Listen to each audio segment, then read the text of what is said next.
I will just discuss about the microwave cavity resonators. Previously, we have came to know about microwave waveguides. Now we will go through the microwave cavity wave resonators. So, what is the microwave cavity resonator?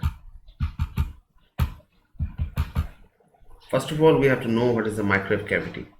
In general, a cavity resonator is a metallic enclosure that confines the electromagnetic energy, the stored electric magnetic energies inside the cavity to determine its equivalent inductance and capacitance. That means in circuitry we use inductance, inductor and capacitor, but in microcircuits, what will be the impedance? What will be the inductor capacitor? So microgravity works as the same.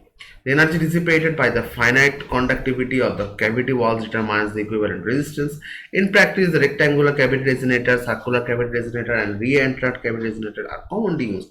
There are three microwave cavity, that is rectangular cavity resonator, circular cavity resonator, and re-entrant cavity resonator are commonly used in many microwave applications. Theoretically, a given resonator has an infinite number of resonant modes, and each mode corresponds to a definite resonant frequency. The mode having the lowest resonant frequency is known as the dominant mode. What is dominant mode? The mode having the lowest resonant frequency is known as the dominant mode. So this is the basic structure of the rectangular cavity.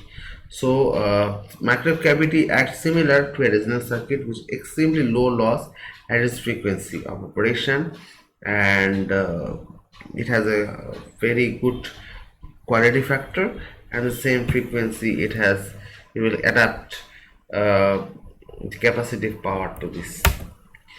And there is a rectangular cavity equation.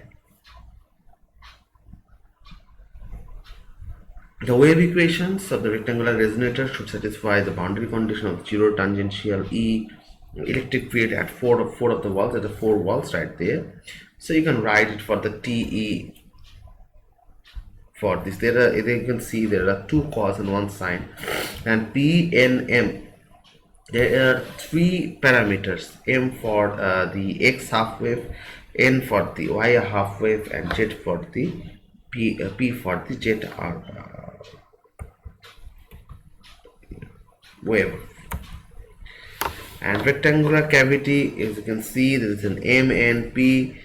So we can put out for different M and P's to find out the electric field of the rectangular cavity. The spectrum equation for both T and Tm is k square equal to m pi by a whole square, n pi by b whole square, and p pi by d. That means a, b, and d are the depth of the rectangular cavity, the length, and the breadth, referred to as a and b. For a lossless dielectric, Kc is equal to known as the mu e epsilon. So just putting the value right there, we can find out many things.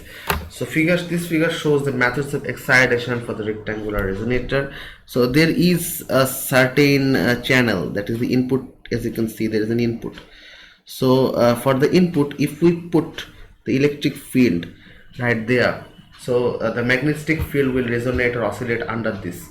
And if we just want to get the input through the, that's one input is perpendicular and other is the rectangular, so there is again the oscillation of E and H. That means electric field and magnetic field will occur. The maximum amplitude of the standing wave occurs when the frequency of the impulse signal is equal to the resonant frequency. In the resonant frequency, the maximum amplitude of the standing wave, that means the standing wave ratio will be improved. Okay. And the standing wave always create under the microwave cavity. So there is a cylindrical cavity. A circular cavity resonator is a circular waveguide with two ends closely with a metal wall. Finds the field solutions of the cylindrical cavity of length L and radius R are followed by the figure, and there is a enclosing plates. And there is a cylindrical cavity. The wave function is circular. Resonator should satisfy Maxwell's equations. So according to the Maxwell equation, we go forward. and after that there is a cylindrical cavity. There is the for TM modes. For M and P there are uh, two equations that we have to follow.